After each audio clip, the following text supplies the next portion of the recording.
udako ikastaro honen balioa nahiko giltzarria da guretzat.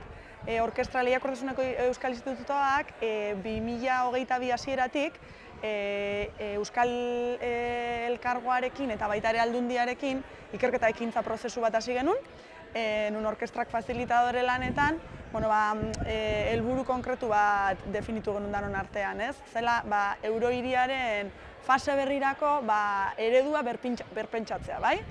Eta zein zen mugaz gaindiko eredu berri horren beharra eta nola eraiki genezaken eredu hori, bai?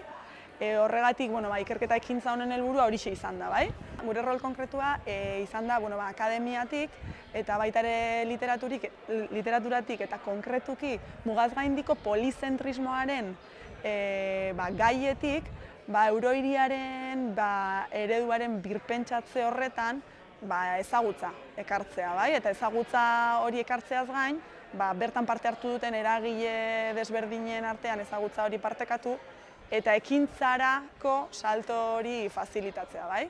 Beraz, ereduako definitu eta gaurko udako ikastaro honetan bai saiatuko gara bai beste ikertzaile batzuen ezagutza ezagutu eta baita ere beste kasuei buruz ezagutuz, ekintzara horretarantz joatea, ez? Nolabait erabakiak ahalbidetu eta erabaki horiek ekintzara eramatea. Ikasi duguna da, ikerketa ekintzako prozesu honetan, badaudela esan duten bezala mugaz gaindiko polizentrismoan eta konkretuki polizentrismoan nolabait mugaz gaindiko eremu polizentriko hauek nola eraikitzen diren azaltzen duten dimentsio batzuk, ez? Hau nola egiten da, ez? Eta horretan zentratu dugu gure ikerketa ekintza prozesu hori, ez?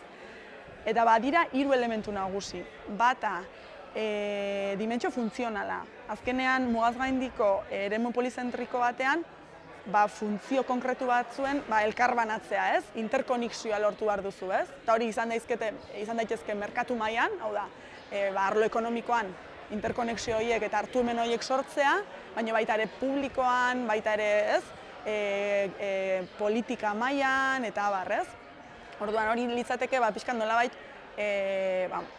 mugaz gaindiko eremu polizentriko hori esplikatzen duten interkonexio horiek, ez?